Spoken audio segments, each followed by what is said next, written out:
కాదా చూసుకోండి. ఇప్పుడు ఇతడు ఏ పొరపాటైతే చేశాడో ఆ పొరపాటు నెక్స్ట్ వచ్చిన పిల్లల మీద కొట్టేసింది. అది కూడా చూపిస్తాను, మీకు చూపించిన ముందుకు వెళ్తాను. 2వ దినవృత్తాంతాల గ్రంథము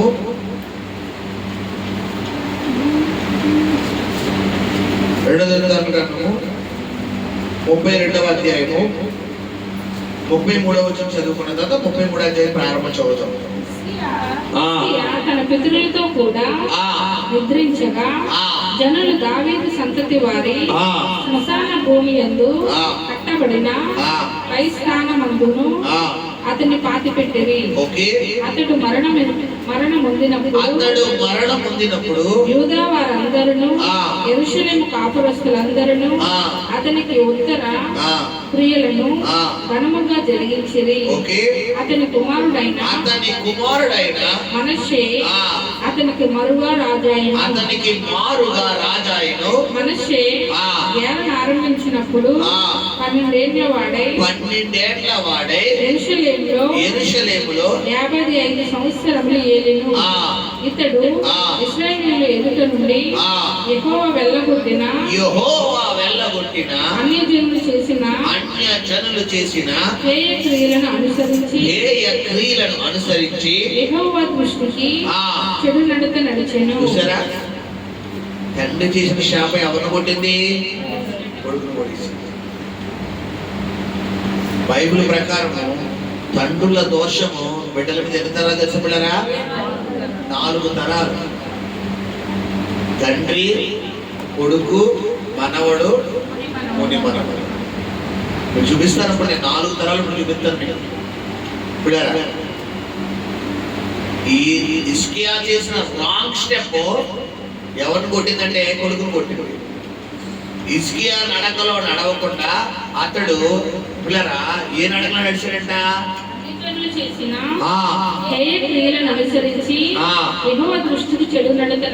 చూడండి ఎంత దారుణంగా ఇతడు జీవించాడో. ఇతడు జీవించడానికి మెయిన్ స్టెప్ ఎవరైపోయారు? హిజ్కియా. ఎంత భయంకరమైన హిజ్కియా పునాదేశాడు అంతే. ఇతడు బిల్డింగ్ కట్టించాడు. పునాదేయడం బెటరా, బిల్డింగ్ కట్టడం బెటరా? చెప్పాలి. బిల్డింగ్ కట్టడం, పునాది అనేది చేస్తాం, కానీ ఇల్లు పూర్తయితేనే కదా చూడడానికి బాగుంటుంది. ఇప్పుడు కొడుకు ఏం చేశాడు? బిల్డింగ్ కట్టేశాడు. చూడండి ఎలా కట్టాడు బిల్డింగ్. చదువురాడు. ఇతడు తన తండ్రి హిజ్కియా పడగొట్టిన ఉన్నత స్థలములను తిరిగి కట్టించి బయలు దేవతకు బలిపీఠములను నిలిపి దేవతా స్తంభములను చేయించి ఆకాశ నక్షత్రములన్నిటినీ పూజించి కొలిచెను. మరియు నా నామము ఎన్నటెన్నటికి ఉండునని యెరూషలేమునందు ఏ స్థలమును గూర్చి యెహోవా సెలవిచ్చెనో అక్కడనున్న యెహోవా మందిరమందు అతడు బలిపీఠమును కట్టించెను. మరియు యెహోవా మందిరపు 2 ఆవరణములలో అతడు ఆకాశ నక్షత్ర సమూహమునకు బలిపీఠమును కట్టించెను. బెన్హిన్నోము లోయయందు అతడు తన కుమారులను అగ్నిలో గుండా దాటించి ముహూర్తములను విచారించుచు మంత్రములను చిల్లంగితనమును వాడుక చేయు కర్ణ పిశాచములతోను సోదెగాండ్రముతోను సాంగత్యము చేయుచు యెహోవా దృష్టికి బహుగా చెడు నడత నడుచుచు ఆయనకు కోపం పుట్టించెను. హిజ్కియా చేసిన పని ఏంటమ్మా? ఇది చేశాడు హిజ్కియా. ఏం చేశాడు? బబులోను సామ్రాజ్యం నుంచి జనాలు వచ్చారు. జనాలకు చూపించాడు అంతే. వెళ్ళి అయ్యగారు ఏమన్నా కొబ్బరి కొట్టారా, అటుకులు పెట్టారా, ఏమన్నా నైవేద్యం చేశారా, ఏమన్నా పూజలు చేశాడా, బలిచ్చాడా, ఏమన్నా చేశాడా? ఏమి చేయడు. బైబిల్లో పులిసిని పెట్టి కొంచెం ఉండను అదంతా పాడైపో. నువ్వు కొంచెం చదివితే చాలా సాధారణ మొత్తం గురికెత్తండి. నీకు అర్థం కాబట్టి నీలో ఒకటి దేవుడికి ఆయాస్కరమైన కార్యం ఉన్నా నీ కుటుంబంలో సమాధానం ఉండదు, నెమ్మది ఉండదు, ఆరోగ్యం ఉండదు, సమృద్ధి ఉండదు. నువ్వు ఎన్ని లక్షల వేల రూపాయలు ఖర్చుపడినా ప్రతిఫలం ఉండదు. కాబట్టి నువ్వు సరి చేసుకుని విడిచిపెడతావా, లోపడతావా? సరి చేసుకుని ఏం చేయాలి మనం? విడిచిపెట్టాలి. హిజ్కియా విడిచిపెట్టడం మానేసి హృదయం ఏం చేశాడంట? గర్వించి ఆ గర్వం ఇప్పుడు ఎక్కడికి తీసుకెళ్ళిపోయిందంటే, తన కుమారుడు చెయ్యకూడని క్రియలు సూదిగాండంతో కన్నపిసాకులు అంటే ఎవరో శాతమణి చేసే వాళ్ళతో స్నేహం చేస్తాడు అయ్యారు. సోది చెప్పే వాళ్ళు అంటే ఎవరో ఇప్పుడరా వీళ్ళు కూడా ఎవరో ఆల్మోస్ట్ ఆ బ్యాచ్ వాళ్ళే. ఇప్పుడరా మంత్రాలు వేసే వాళ్ళు అంటే ఎవరు? ఇలా ఆ బ్యాచ్. అందరూ ఏ బ్యాచ్? సైతాన్ బ్యాచ్. పైగా ఇతను ఒక్కడితో పోతుందా, ఇతను కొడుకులు కూడా ఏం చేస్తున్నాడంట? అగ్నిగుండాలు దాడిస్తున్నాడంట, ముహూర్తాలు చూస్తున్నారంట. చాలా మంది తెలుసా మీకు? క్రైస్తవులు అన్న వాళ్ళు ముహూర్తాలు చూస్తారు. ఈ క్రైస్తవులు అన్న వాళ్ళే ఇలా ముహూర్తాలు చూస్తారు, డేటులు చూస్తారు, సమయాలు చూస్తారు. ఇదంతా ఎవరికి బాధాకరం తెలుసా? దేవుడికి దుఃఖకరం. గట్టిగా దెబ్బతినేస్తాడు. మామూలు కాదు, తిరిగి లేకుండా ఉంటుంది ఆ దెబ్బ. అయితే వెచ్చగాడు లేదా సరళగా ఉంటుంది. కొంతమంది ఇప్పుడు వస్తుంది ఆషాఢం. ఏ ఆడం? ఆషాఢం. ఈ ఆషాఢం అయితే కానీ పెళ్లిళ్ళు చేయరు. నువ్వు క్రైస్తవుడైతే ఆషాఢాలు, పాడ్యమాలు, పౌర్ణములు నువ్వు పట్టించుకున్నావు అనుకో, నీకుంటుంది పెద్ద తాండం. అది ఆషాఢాలు పట్టించుకోకూడదు, మనకు సంబంధం లేదు. విడారా? కొంతమంది ఈరోజు ఏకాదశి, నీకెందుకు దశలు? వాళ్ళు ఏదో చేసుకున్నారు, వాళ్ళ పద్ధతులు వాళ్ళే, వాళ్ళ వ్యవహారాలు, వాళ్ళ ఇష్టాలు, వాళ్ళే మనం గౌరవించాలి. వాళ్ళ ఇష్టాలు కాబట్టి వాళ్ళు రెస్పెక్ట్ చేసుకుంటారు. నీకెందుకు? గమనించు. దేవుడు మార్గంలో ఏం చేయాలి? దేవుడికి సరెండర్ అయిపోలేదు, వేరే మార్గంలోకి వెళ్ళకూడదు. మనసు ఏం చేస్తున్నాడమ్మా? రాంగ్ స్టెప్ లో వెళ్ళిపోయాడు. ఇది అంతా ఎవరి కోపం రప్పించిందంట? దేవుడు కోపం రప్పించింది. హల్లెలూయా. కాబట్టి ఇదంతా జరిగిన తర్వాత చూడండి పిల్లరా, మరి ఒకనొక టైం వచ్చేసరికి పిల్లరా ఇతను దేవుడు పుడతాడు. దేవుడు పుట్టగానే ఇతడు ఒక భయంకరమైన సమస్యలో పడతాడు. ఆ సమస్యలో పడగానే ఇతడు ఎవరికి ప్రార్థన చేస్తాడంటే దేవుడికి ప్రార్థన చేస్తాడు. చూడండి, మనం చదువుకుంటే కనుక మనిషి చేసిన ఇతర కార్యములను కూర్చుయు అతడు దేవునికి పెట్టిన మొరలను కూర్చుయు ఇశ్రాయేలీయుల దేవుడైన యెహోవా పేరట అతనితో పలికిన దీర్ఘదర్శులు చెప్పిన మాటలను కూర్చుయు ఇశ్రాయేలు రాజుల గ్రంథమందు రాయబడి ఉన్నది. అతడు చేసిన ప్రార్థనను కూర్చుయు అతని మనవి వినబడుటను కూర్చుయు అతడు చేసిన యెహోవా మనుష్యులను అతని జనులకును వర్తమానమును పంపినను వారు చెవియొక్కకపోయిరి. కాబట్టి యెహోవా అష్షూరు రాజు యొక్క సైన్యాధిపతులను వారి మీదికి రప్పించెను. మనస్సే తప్పించుకొని పోకుండా వారు అతన్ని పట్టుకొని గొలుసులతో బంధించి అతన్ని బబులోనునకు తీసుకుని పోయిరి. ఎక్కడ తీసుకెళ్ళిపోయారు? ఆల్రెడీ తండ్రితో దేవుడు ఏం చెప్పాడు? నీ కడుపును పుట్టిన పిల్లలు ఎక్కడికి వెళ్ళిపోతారు? బానిసలుగా. కొడుకు తీసుకెళ్ళిపోయారు లేదా? జరిగిందా లేదా? చూసుకో. దేవుడితో గేమ్స్ ఆడకూడదు. ఆయన మాట అవునంటే కాదంటే కాదు. ఆయన వాక్యమే దేవుడు, దేవుడే వాక్యం. వాక్యంతో దేవుడు నీతో స్పష్టంగా మాట్లాడుతున్నాడు. ఏమైపోవాలి? సరే అయిపోవాలి. సరే అని చెప్తారంటే నువ్వు అనుకున్నట్టు ఉండదు వ్యవహారం. రాత్రి మొత్తం తారుమారు అయిపోతుంది. తెల్లసరి ఏడాలి. ఈయన గారు గర్వించాడు. మా డాడీ చేయడం ఏం చేస్తాను, నాకంటే ఏదో ఉంటాయి, అలా చెయ్యొద్దు, ఇలా చెయ్యొద్దు, అలా వెళ్ళొద్దు, ఇలా వెళ్ళొద్దు, మా బంధువులు ఒప్పుకోరు, మా కుటుంబ సభ్యులు ఒప్పుకోరు, అలాగే ఎలాగని చెప్పి వేరే మార్గంలో వెళ్ళాడు. వేరే మార్గంలో వెళ్ళగానే దేవుడు చూశాడు. మీకు విషయం చెప్పంటారు పిల్లరా? దేవుడు కూడా వెంటనే కోపపడు తెలుసా? దేవుడు కూడా వెంటనే కోపపడు. దేవుడు ఏం చేస్తాడు? సహిస్తాడు. ఆయనకున్న పేర్లో కల్లా ఒక పేరు తెలుసా? శాంతమూర్తి, దీర్ఘ శాంతం కలిగిన వాడు. ఆయన కరుణా వాత్సల్యం కలిగిన వాడు. ఆయన సహిస్తున్నాడు కదా అని చెప్పి నువ్వు పేటరేగిపోయావనుకో, బైబిల్ అంత నీతి మొదటి 7 మార్లు పడినాడు యెహోవా బుద్ధిహీనుడి గంట హఠాత్తుగా శ్రమ వస్తుంది. ఇంకా ఆ శ్రమ ఎలా ఉంటుందంటే నువ్వు ఎటు వెళ్ళలేవు, 4 దిక్కుల నుంచి వచ్చేది నీకు, ఉక్కిరి బిక్కిరి అయిపోతావు. అప్పుడు తెలుస్తుంది, అయ్యో బాబు అప్పటికి దేవుడు చెప్తానే ఉన్నాడు రా బాబు, చెయ్యొద్దు, వెళ్ళొద్దు, ఉండొద్దని, నాకు జరగాలి అని అప్పుడు బాధపడతాం. హల్లెలూయా. హిజ్కియా అటువంటి పరిస్థితులకు వెళ్ళిపోయాడు. బబులోనులో వచ్చి పులుసులతో బంధించి ఎక్కడ తీసుకెళ్ళిపోయారట? బబులోను తీసుకెళ్ళిపోయాడు. తీసుకెళ్ళిపోయి అప్పుడు ఏం చేస్తాడు హిజ్కియా? అతను శ్రమలో ఉన్నప్పుడు తన దేవుడైన యెహోవాను బతిమాలుకొని తన పితరుల దేవుని సన్నిధిని తనను తాను బహుగా తగ్గించుకొని ఆయనకు మొరలిడుగా ఆయన అతన్ని విన్నపములను ఆలకించి యెరూషలేమునకు అతని రాజ్యంలోనికి అతన్ని తిరిగి తీసుకొని వచ్చినప్పుడు యెహోవా దేవుడై ఉన్నాడని మనస్సే తెలుసుకొనెను. అయ్యగారికి ఎప్పుడు తెలిసింది దేవుడై ఉన్నాడని? దేవుడు యెహోవా చెప్పాలి. అన్ని పొంది చెప్పాను కదా. కుమారుడికి ఎప్పుడు తెలిసింది తండ్రి విలువ? ఈ గోపెన్ 4, ఈ గోపెన్ 4, వెనకాల ఈ ప్లేస్ చపాతీ ప్లేట్.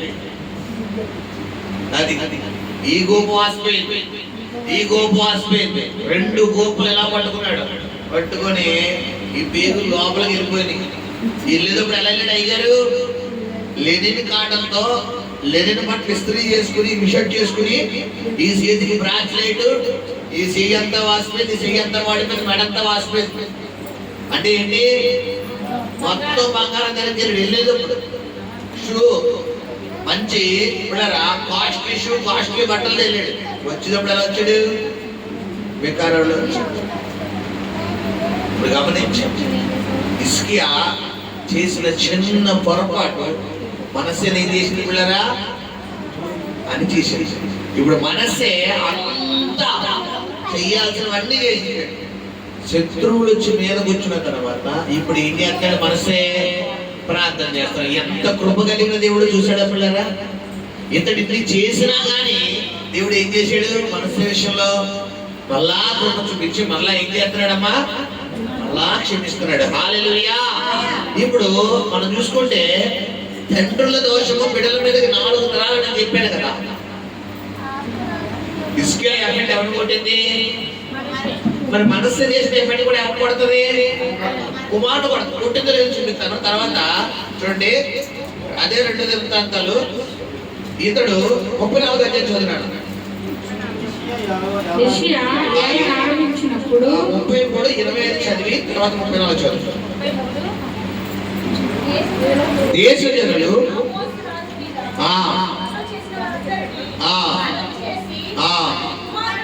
అతని కుమారుడైన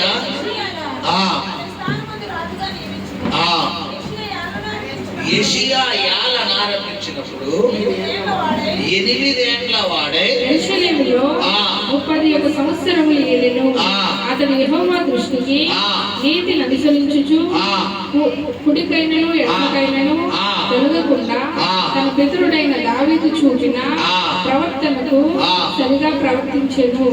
తన ఏలుబడి యందు 8వ సంవత్సరమున తానింకను బాలుడై ఉండగానే. ఇప్పుడు నేను అంటాను పిల్లరా, మనస్సే చేసిన ఆ పశ్చాత్తాపంతో కూడిన ప్రార్థన ఎవరికి బెస్ట్ తీసుకొచ్చింది చెప్పాలి. యాక్చువల్లీ ఇతని కుమారుడికి ఏం తీసుకురావాలి? శాపం తీసుకురావాలి. ఇప్పుడు హిజ్కియాకి యెషయా 38 మనం చూసుకుంటే హిజ్కియాకి మరణకరమైన రోగం రాలేనంత వరకు ఇతను ఎలా ఉన్నాడు? ఎలా ఉన్నాడు? యథార్థవంతుడిగా ఉన్నాడు, నీతిమంతుడిగా ఉన్నాడు, యెహోవా దృష్టికి అనుకూలమైన భక్తిగా చేసేవాడు. కాబట్టి ఇతడి భక్తి ఎవరికి ఆశీర్వాదం తీసుకురావాలంటే మనసే ఆశీర్వాదం తీసుకురావాలి.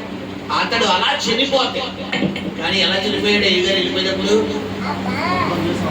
స్టార్టింగ్ పిల్లరా ఎలా ఉన్నదన్నది కాదు, ఎండింగ్ నువ్వు ఎలా ముగించావు. అందుకే బైబిల్ మొదటి వారు కడపటి వారు అగుదురు అంటే ఏంటంటావు? నువ్వు ఒకప్పుడు ఎప్పుడో 10 సంవత్సరాల క్రితం 20 సంవత్సరాల క్రితం ఉపవాసం ఉండే వ్యక్తివి కదా, అది రేపు పొద్దున రాకడలో తీసుకుంటాను అనుకుంటున్నావా? ఎప్పుడో బాప్తిసం పొందుకున్నావు, ఎప్పుడో అభిషేకం పొందుకున్నావు చిన్నప్పుడు, అది రాకడలో అదే దేవుడు తీసుకున్నా అనుకున్నావా? కాదు. ఈ రోజు ఏం జరిగిందో ఇదే తీసుకుంటాడు. ఈ రోజు నువ్వు ఎలా ఉన్నావో ఇదే తీసుకుంటాడు. అంటే ఏంటంటావు? మొదటి వారు కడపటి వారు, కడపటి వారు హిజ్కియా ప్రారంభ స్టోరీ మనం చూసుకుంటే కనుక పిల్లరా చాలా మంచి స్టోరీ, చాలా దైవభక్తి స్టోరీ. బలిపీఠాలు పడగొడుతున్నాడు, దేవతా ప్రతిమలు పడగొడుతున్నాడు, యెహోవా బలిపీఠాలు కడతాడు. ఆగిపోయిన లేవీలను పిల్లరా మనం చూసుకుంటే చూడండి, ఆ మాట చదివిస్తాను, మీ చేత చూపిస్తాను పిల్లరా. 2వ దినవృత్తాంతాల గ్రంథము 29వ అధ్యాయం 3వ వచనం. అతడు తన ఏలుబడి యందు మొదటి సంవత్సరము మొదటి నెలను యెహోవా మందిరపు తలుపులను తెరిచి వాటిని బాగు చేసి యాజకులను లేవీయులను పిలువనంపి తూర్పుగా నున్న రాజవీధిలో వారిని సమకూర్చి వారికి ఇలాగూ ఆజ్ఞ ఇచ్చెను, లేవీయులారా నా మాట ఆలకించుడి.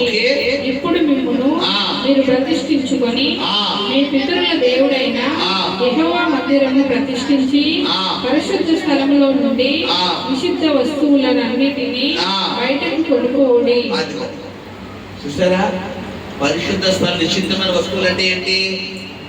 వాటికి సంబంధించిన విగ్రహారాధనకు సంబంధించినవి, వాటన్నింటినీ ఏం చేస్తున్నాడు? అన్ని తీసేసి బయట పెట్టండి. యాజకులు అంటే ఎవరో? సేవకులు. లేవీలు అంటే ఎవరో? సేవకులు. పాస్టర్ని ప్రత్యేకంగా పెట్టి వాళ్ళకి స్పెషల్గా జీతాలు పెట్టి మీరు ఆరాధన చేయండి, మీరు మరి దేవుణ్ణి ఆరాధించండి, మీరు యాచనలు చేయండి, ప్రార్థన చేయండి అని ఏం చేస్తారంటే వీళ్ళందరినీ నిలబెడుతున్నాడు. ఇలాగా ఇటువంటి ప్రతిష్టాత్మకమైనటువంటి పనులు చేసుకుంటూ వచ్చాడు. ఇది ఇతని ప్రారంభ పరిస్థితి. ముగింపు ఎలా ఉంది? చదువుకున్నాం కదా ముగింపు. యెషయా 39 చదివాం కదా నాన్న.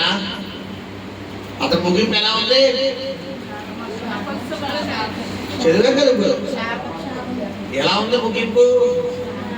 బబులోను సామ్రాజ్యం ఏ చేతితో అయితే ఆ ప్రతిమలు తొలగించాడో అదే చేతితో అదే ప్రతిమలు కలిగిన వ్యక్తులకి ఏం చేస్తున్నాడు? తన కలిగినంత చూపిస్తున్నాడు. ఇప్పుడు నువ్వు ఏ నోటితో అయితే దేవుడికి ఆయాస్కరమైన ఒప్పుకుంటున్నావో, ఏ చేతితో అయితే ఇక నేను చెయ్యను ప్రభా, ఏ కాళ్ళతో అయితే నేను వెళ్ళను ప్రభా, ఏ కళ్ళతో అయితే నేను చూడను ప్రభా, ఏ చెవులతో అయితే నేను విన్ను ప్రభా, ఏ నోటితో అయితే నేను మాట్లాడను ప్రభా, ఏ హృదయంతో అయితే నేను దాచుకోను ప్రభా అంటున్నావో, సాతాను ఏం చేసాడు? హిజ్కియాని అదే కళ్ళతో చూసేటట్టు చేశాడు, అదే చెవులతో వినేటట్లు, అదే నోటితో మాట్లాడేటట్లు చేశాడు, అదే చేతులతో తాకినట్టు, అదే కాళ్ళతో వారితో కలిసి నడుతున్నాడు. నువ్వు సాతాను మార్గంలోకి వెళ్ళిన మరుక్షణం దేవుని కృప నిన్ను ఏం చేస్తుంది? విడిచిపోతుంది. గమనించు సహోదరి సహోదరులు, ఎప్పుడైతే హిజ్కియా చేసిన ఎఫెక్ట్ మనస్సే కూడా తప్పు చేశాడు. కానీ ఫైనల్ గా మూమెంట్ లో ఏం చేస్తున్నా మనోడు తప్పు చేసినా గానీ పిల్లరా ఒకనొక సమయంలో దేవుడు ఏం చేస్తున్నాడు?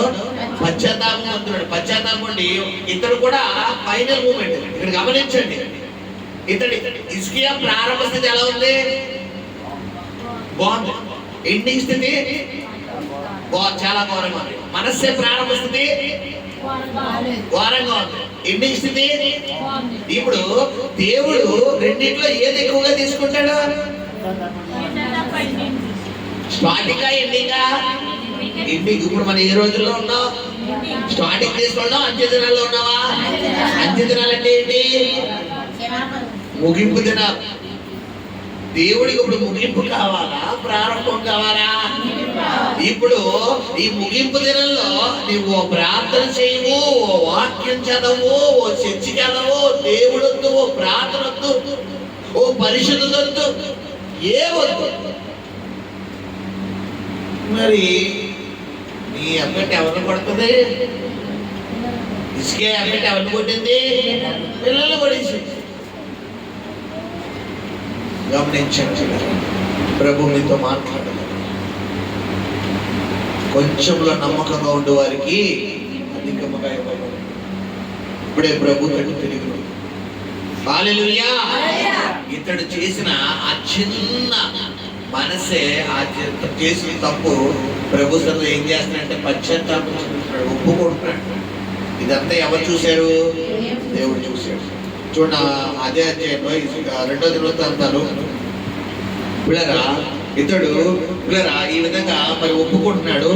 ఒప్పుకున్న తర్వాత పిల్లరా 14వ వచనం చదవను. అతడు దావీదు పట్టణము బయట మత్సపు గుమ్మము వరకు ఓపేలు చుట్టూను బహు ఎత్తుగల గోడను కట్టించెను. యూదా దేశంలోని బలమైన పట్టణములన్నిటిలోనూ సేనాధిపతులను ఉంచెను. అందుకని ఇతడు చేసిన మంచి పనులు కనబడుతుంది. యెహోవా మందిరంలో నుండి అన్యుల దేవతలను విగ్రహములను తీసివేసి యెరూషలేమునందును యెహోవా మందిర పర్వతమునందును తాను కట్టించిన బలిపీఠములన్నిటినీ తీసి పట్టణము బయటకు వాటిని లాగివేయించెను. ఇప్పుడు ఇది దేవుడికి ఇష్టమైందా, బాధ కలిగించేదా? ఇష్టమైంది. ఇక్కడ బైబిల్ ఉంది, యాకోబు పత్రికలో బయట ఉన్న విగ్రహాలు కాకుండా ఏంటా విగ్రహాలు? కోపం, ద్వేషం, శరీర కార్యాలు, లోకాశం. హిజ్కియా బయట ఉన్న విగ్రహాలు తీసాడు. ఇప్పుడు క్షమించిన మనస్సే బయట ఉన్న విగ్రహాలు తీసాడు. ఈ రోజు ప్రభు నీతో మాట్లాడుతున్నాడు. అయ్యగారు విగ్రహారాధన చేయట్లేదు కదండి, మా ఇంట్లో ఏమీ లేవండి అంటే ఆ విగ్రహాలు వేరు. ఇక్కడ యాకోబు గ్రంథంలో చెప్తున్న విగ్రహాలు ఏంటి? లోపల ఉన్న విగ్రహాలు. కోపం, నీ కోపం దేవుని నీతినే, నీ లోపల ఉన్న కోపం ఉన్న విగ్రహం తింటేనే నీకు ఆశీర్వాదం. నువ్వు కోపం అనే ఆ యొక్క విగ్రహం తీయలేని రోజులు నీకు శ్రమే గాని ఆశీర్వాదం రాదు. ఆ ద్వేషం అనే విగ్రహం తీయలేని రోజులు నీకు శ్రమే గాని ఆశీర్వాదం రాదు. ఆ యొక్క కక్ష, పగ అనే ఆ యొక్క విగ్రహం నువ్వు తీసిన రోజులు నీకు క్షేమం వస్తుంది. తీయకపోతే నీకు క్షేమం రాదు. మనసు ఏం చేయడు? తన చేతులతో వెళ్ళి నిలబెట్టాడు. ఎప్పుడైతే బబులోను వారు తీసుకెళ్లిపోయి అతని సంఖ్యలతో బంధించారో, అతని బంధకాల్లో దేవుడికి మొరపెట్టగా దేవుడు అతను విడిపించినందుకు గాను కృతజ్ఞతగా ఏం చేస్తున్నాడు? ఇతడు చేసిన తప్పుకు అక్కడ ఒక అద్భుతమైన మాట మనం చదువుకున్నాక పిల్లరా 12వ వచనం చదువు ముగిందో. అతడు శ్రమలో ఉన్నప్పుడు తన దేవుడైన యెహోవాను బతిమాలుకొని తన పితరుల దేవుని సన్నిధిని తనను తాను బహుగా తగ్గించుకొని ఆయనకు మొరలెడగా ఆయన అతని విన్నపములను ఆలకించి యెరూషలేమునకు అతని రాజ్యంలోనికి అతను తిరిగి తీసుకుని వచ్చినప్పుడు యెహోవా దేవుడై ఉన్నాడని మనస్సే తెలుసుకున్నాడు. ఏమాటమ్మా? యెహోవా దేవుడై ఉన్నాడని మనస్సే తెలుసుకునేను. అప్పుడు దాకా అయ్యగారి కళ్ళు ఏమవలేదు. బాధ కలిగించే విషయం ఏంటంటే ఇక్కడ దేవుడి గురించి ఎంతమందికి తెలుసు? యేసు ప్రభు దేవుడని ఎంతమందికి తెలుసు? అక్కడ మనస్సేకి తెలియదు కాబట్టి తప్పు చేశాడు. ఇక్కడ తెలిసి మనం ఏం చేస్తున్నాం? బైబిల్లో తెలియక చేస్తే, తెలిసి చేస్తే, తెలిసి కూడా ఏం చేస్తున్నావు? విగ్రహాలు కలిగి ఉన్నావు. ఏంటా విగ్రహాలు? గల్తీలు 5:19 అంతే, 1, 2 కాదు విగ్రహాలు. 16 రకాల విగ్రహాలు ఉన్నాయి. కల్తీలు 5:19 ఏంటో విగ్రహం టకటకమని చదివేంటి ముగించేస్తాను.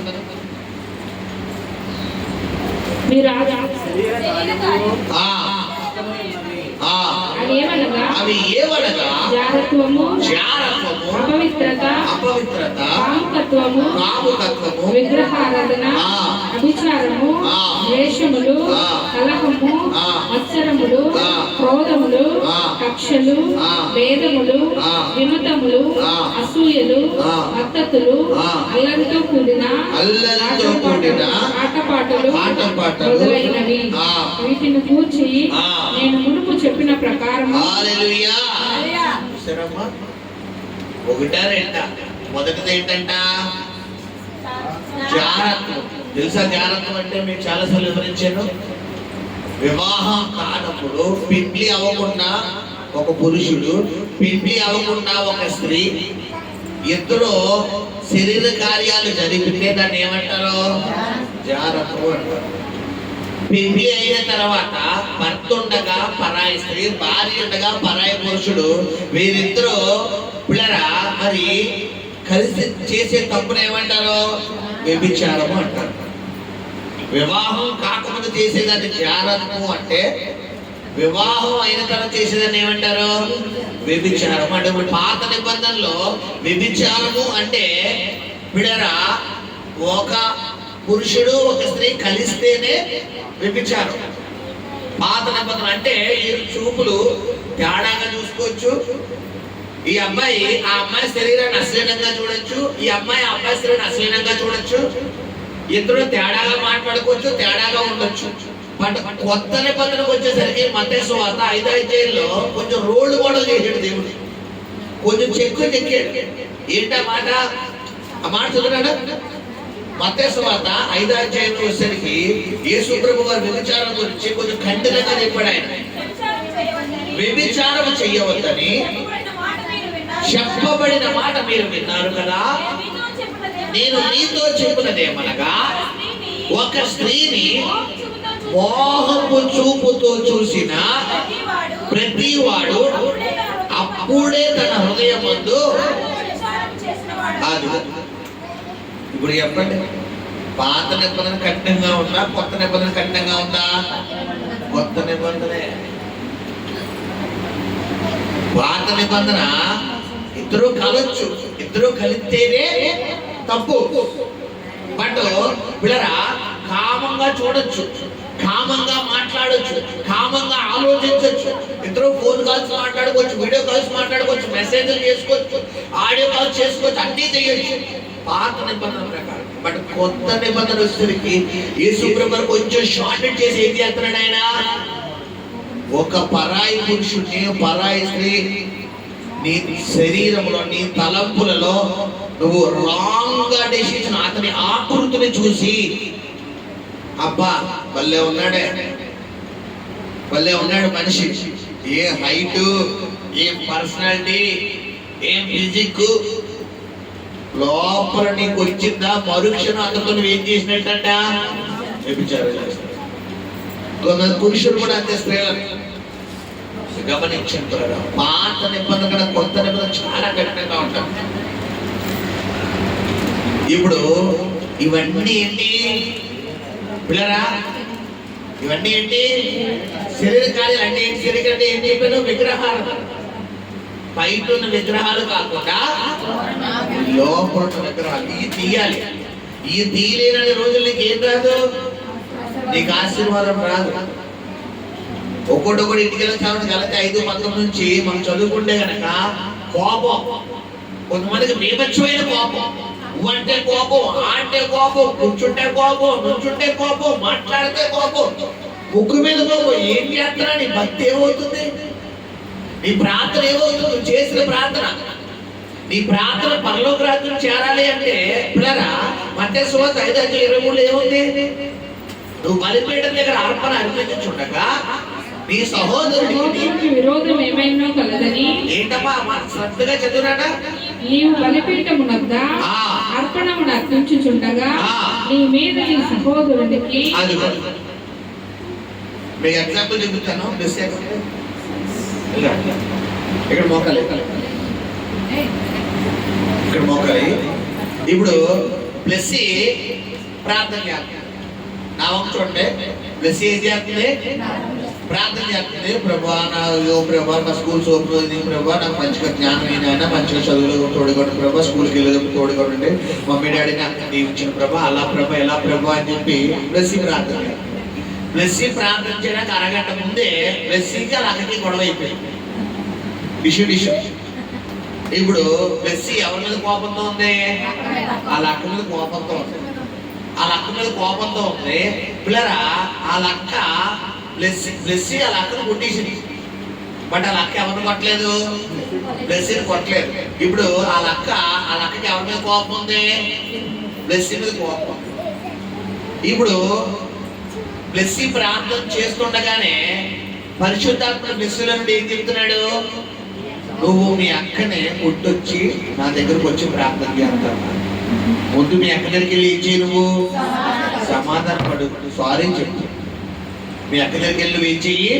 సారీ అక్క, సారీ అక్క, నేను బాధ పెట్టాను, నేను కొట్టాను అక్క, నన్ను క్షమించక్క అని పరిశుద్ధాత్మ దేవుడు పిల్లరా ఎవరితో మాట్లాడుతున్నాడు? ఇక్కడ బ్లెస్సీతో. ఇప్పుడు చదువునా మత్త 25-23 చదువునా? నీవు బలిపీఠం వద్ద, అంటే ఇప్పుడు బ్లెస్సీ ఎక్కడ కూర్చుంది? ప్రార్థనా గదిలో. బలిపీఠం అంటే ఏంటి? ప్రార్థనా గదిలో. ఆ బలిపీఠం వద్ద అర్పణం అర్పించుచుండగా, అర్పణం అంటే ఏంటి? ప్రార్థన చేయించుండగా నీ మీద నీ సహోదరునికి. ఇప్పుడు బ్లెస్సీకి వాళ్ళ అక్క మీద కోపం ఉన్నందుకు క్షమాపణ చెప్పాలా? బ్లెస్సీ మీద వాళ్ళ అక్క కోపం ఉన్నందుకు క్షమాపణ చెప్పాలా? చెప్పాలి. ఇక్కడ పాయింట్ క్యాచ్ చేయండి. బ్లెస్సీ మీద, ఇప్పుడు బ్లెస్సీ మీద వాళ్ళ అక్కకు ఉంది, దివ్యాకు ఉంది, జానుకు ఉంది, పాస్టర్ గారికి ఉంది, ఆత్మకు ఉంది, అభిలకు అందరికీ ఉంది. ఈ లెక్కను బ్లెస్సీ ఎంతమంది దగ్గరికి వెళ్ళాలి? ఒకవేళ ఒక్కరిని మర్చిపోయినా ప్రార్థన పరలోకం వెళ్తాదా? గుర్తుపెట్టు. ఇదేంటి వాక్యానుసారమైన అవి వెళ్ళిపోయి బయటికి వెళ్ళిపోవాలి. ఇదేంటిది? వాక్యానుసారమైన ప్రార్థన. ఇప్పుడు ఓన్లీ వయసుతోనే గొడవ పెట్టుకుంటే బ్లెస్సీ ఏం చేస్తుంది? వయసుకు సమాధానం పడితే కుదురుకోవాలి. ఇప్పుడు వయసుతోనే కాదు, స్కూల్లో నలుగురితో గొడవ పెట్టుకోండి, వాళ్ళ ఈదులో నలుగురితో గొడవ పెట్టుకోండి. పిల్లరా ఇవి చర్చిలో ఒక నలుగురితో పెట్టుకోండి, మొత్తం ఒక 20 మందితో పెట్టుకోండి. ఇప్పుడు ప్రార్థన అక్కడ ఆపేసి ఒక 20 చాక్లెట్లు డైలీ మిల్క్లు తీసుకెళ్ళి అందరి దగ్గరికి వెళ్ళి ఏం చేయాలి? Sorry sorry sorry sorry sorry పాట పాడాలి. ఒకవేళ 20 మందిలో 19 మందినే సారీ అడిగి నేను ఆ వ్యక్తికి చెప్పను, నాకు ఇష్టం లేదు, నేను తప్పు చేస్తే నేను ఎందుకు చెప్పాలి, నాకేంటి అని గనక లోపల బ్లెస్సీ గర్వించిందా? బ్లెస్సీ ప్రార్థన పరలోకం వెళ్తాదా? ఇప్పుడు పరలోక ప్రార్థన, మన ప్రార్థన పరలోకం వెళ్ళడం కావాలా, మన ఈగోని సాటిస్ఫై చేసుకోవడం కావాలా? చెప్పాలి. నీ ప్రార్థన పరలోకం వెళ్తే నీకు ఆశీర్వాదం. అపోస్తులు 10వ అధ్యాయంలో ఉంది, కొన్నేళ్ళ ప్రార్థనలు దేవుడి సన్నిధికి జ్ఞాపకార్థంగా. ఇప్పుడు నీ ప్రార్థన పరలోకం వెళ్ళి జ్ఞాపకార్థంగా దేవుడి సన్నిధికి వెళ్ళాలంటే నువ్వు ఏం చేయాలి? చెప్పాలి. ఏం చేయాలి? సమాధానం పడాలి. అది ఇప్పుడు మార్కు 11:25 చదువుకున్నాం. మార్కు 11:25 అలాగే ఉంటాం. నీకు ఒకరి మీద విరోధం ఏమైనను కలిగి ఉన్న ఎడల నీవు నిలవబడి ప్రార్థన చేయనప్పుడెల్లను క్షమించుడి. అది ఇప్పుడు మొదటిది బ్లెస్సీ చేసింది. ఇప్పుడు ఇది బ్లెస్సీకి సంబంధించి. ఇందాక వాళ్ళు క్షమించాలి, ఇప్పుడు ఎవరు క్షమించాలి? ఎలా క్షమిస్తాం మాస్టర్ గారు? ఎన్ని తిట్టిందో తెలుసండి, నన్ను పడ్డది నీరండి, నీరు పడ్డారు, ఎలా క్షమించమంటారు? ఎలా క్షమించమంటారు అన్నదమ్ములు? పరలోకము నీ ప్రార్థన చేర్చబడదు బిడ్డ అంటాడు. ఇప్పుడు నీ ప్రార్థన పరలోకం కావాలా, సారీ చెప్పడం కావాలా? సారీ అనేది ఎన్ని అక్షరాలు పదం? 2 అక్షరాలు. నువ్వు సారీ చెప్పేసి చెయ్యరు డాడీ, సారీ డాడీ, ఇంకెప్పుడు బాగుపడితే నా వల్ల ఏమన్నా తప్పు అయిపోతే చెప్పి ఇలా చెప్పేశారనుకో, తర్వాత నువ్వు మాట్లాడు, నీ ఇష్టం అది. దేవుడితో ఏం కావాలి? అవతల వ్యక్తి నీకు ఏముండాలి? సమాధానం ఉండాలి. అంతేగాని ఇప్పుడు వ్యవస్థ ఇలా నేను పరిశుద్ధుని, సహోదరుడు ఏం లేదు, వెళ్తావు పరలోకం డైరెక్ట్ గా ఒకే రూట్, కొడితే 6 వెళ్ళిపోతుంది. బట్ ఎక్కడికి? కడగడగా. ఇప్పుడు నీ వస్త్రాలను బట్టి కాదు, క్రియలేని విశ్వాసము మృతము. క్రియలేని విశ్వాసం, క్రియతో కూడిన భక్తి ఉండాలి ఆయనకి. హల్లెలూయా. ఇప్పుడు కుమార్తె నిలవబడి ప్రార్థన చేయనప్పుడు ఎల్లను అంటే ఏంటంటే పొద్దున చేస్తుందా, మధ్యాహ్నం చేస్తుందా, సాయంత్రం చేస్తుందా, రాత్రి చేస్తుందా, తెల్లవారుజాము చేస్తుందా, అర్ధరాత్రి ఎప్పుడు చేసినా కూడా వయసు మీద బ్లెస్సింగ్ ఏముండకూడదు. ఎలా పక్కనుండే తిడుతుందండి. తిట్టితే తిట్టించుకుని ఎవరికి అప్పచెప్పే దేవుడు చూసుకుంటాడు. ఆ బిడ్డ హృదయంతో మాట్లాడతాడు, అమ్మా వయసు తప్పురా, మీ చెల్లెని తిట్టకూడదని. ఈ బిడ్డ ప్రార్థన ఎవరికి వెళ్ళిపోతుంది? కూర్చొని తల్లి. ఇప్పుడు నేను అంటాను, హేబేలు ప్రార్థన ఎవరికి వెళ్ళిపోయింది? హేబేలు రక్తం ఎవరికి మొరపెడుతుంది? దేవుడు. ఇప్పుడు రక్తమే మొరపెట్టగా నువ్వు చేసిన మొర ఆలకించిన ఆయన చెప్పాలి, ఆలకిస్తాడా లేదా? ఆలకిస్తాడు. మనం చేయాల్సిన ఏంటి? నిన్ను దూషించిన వారిని నువ్వు దూషిస్తే ఏమి ప్రయోజనం? పిల్లరా, నిన్ను ప్రేమించిన వారిని ప్రేమిస్తే ఏమి ప్రయోజనం? నిన్ను దూషించిన వారిని నువ్వు ప్రేమించాలి. నీ శత్రువులు ఏం చేయాలి? నువ్వు ప్రేమించాలి. ఇప్పుడు వయసు ప్లస్ శత్రువులు కాదు, అక్క చెల్లెళ్ళు. వాళ్ళంతా ఒకళ్ళు ఇచ్చేసుకున్న శత్రువులు కాదు, అక్క చెల్లెళ్ళు. ఏదో మాటలు చెప్పేసి దానికి ఏం చేయాలి? అంతే. ఆ అక్క చెల్లెలకు ఒకసారి తిట్టుకుంటే ఒకసారి కలిసిపోతాం. ఇప్పుడు ఈ అమ్మాయి ప్రార్థన పరలోకం చేరాలంటే మెస్సి ఏం చేయాలి? చెప్పాలి, అపాలజీ చెప్పాలి, పశ్చాత్తాపడాలి. నువ్వు పశ్చాత్తాపడితేనే నీ ప్రార్థన అడగలుగుతుంది. నువ్వు పడలేనన్ని రోజులు నువ్వు ఎంత చెయ్యి నీ చుట్టూ తిరగడం కావాలా, పరలోకం వెళ్ళడం కావాలా? పరలోకం వెళ్ళాలంటే ఈ రాత్రి ఏం చేయాలి? చెప్పాలి. నువ్వు సమాధానం హల్లెలూయా. లోపడపడు.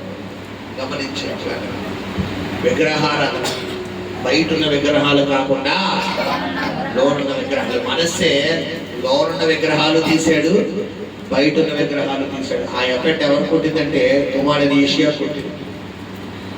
అతను ఏం చేశాడు? భక్తి మళ్ళీ స్టార్ట్ చేశాడు. ఈ రోజు నీ బిడ్డలు, నీ కుటుంబ సభ్యులు, నీ నెక్స్ట్ జనరేషన్ వారు ఆశీర్వదించబడాలంటే నీ లోపల విగ్రహాలు ఏం చేయాలి? తీయాలి. కీర్తన గట్టిగా చెప్పండి. అబ్బే టైం లేదన్నా గట్టిగా చెప్పండి. అందరూ శ్రద్ధగా